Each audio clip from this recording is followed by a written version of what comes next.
Shakib, Mashrafe tiger ক্রিকেটের যেন একই বৃন্তে দুটি কুসুম, দুজনেই সাবেক অধিনায়ক।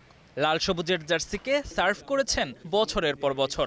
তবে রাজনৈতিক পট পরিবর্তনে দুজনেই এখন মামলার আসামি।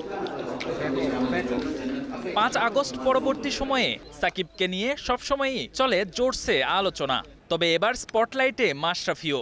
গুঞ্জন আছে বোর্ডে নতুন দায়িত্বে ফিরতে পারেন টাইগার সাবেক অধিনায়ক।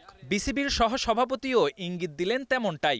মাশরাফি তো আপনি জানেন যে অ্যাজ এ ক্যাপ্টেন সে কী করেছে বাংলাদেশের জন্য।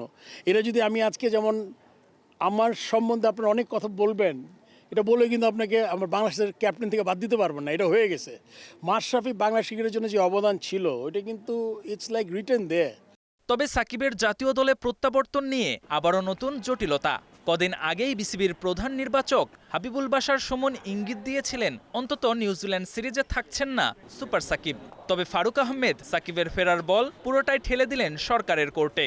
সাকিব আল হাসান এখন তার যেই আইনগত দিকগুলো আছে এটা গভর্নমেন্টের সাথে বসতে হবে, আইনিভাবে লড়াই করি তার আসতে হবে, এবং লড়াই করার পরে সে যদি অ্যাভেলেবল ফর সিলেকশনে তারপরে আসবে সিলেকশনের ব্যাপারটা।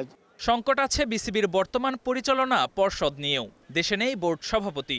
তবে ফারুক আহমেদ ওসব পাশ কাটিয়ে দেশের ক্রিকেটকেই দিতে চান গুরুত্ব। ক্রিকেটে কে থাকলো কে না থাকলো এটা আমি খুব বড় ব্যাপার মনে করি না। আমি মনে করি ক্রিকেটটা ঠিক জায়গায় আছে কি না, ক্রিকেটের যেই আপনার যারা আসবেন তারা যদি এজেন্ডা ভিত্তিক না হয়ে শুধুমাত্র বাংলাদেশ ক্রিকেট প্লেয়ারদের নিয়ে চিন্তা করেন তাহলে আমার মনে হয় সবচেয়ে ভালো হবে। এখন পর্যন্ত প্রিমিয়ার লিগ মাঠে না গড়ানো নিয়েও আক্ষেপ ঝরল বিসিবির এই শীর্ষকর্তার কণ্ঠে। ডিপিএল নিয়ে ক্রিকেটারদের কণ্ঠস্বর আরও জোরালো করার আহ্বান তার। K M Soni, star news, Dhaka.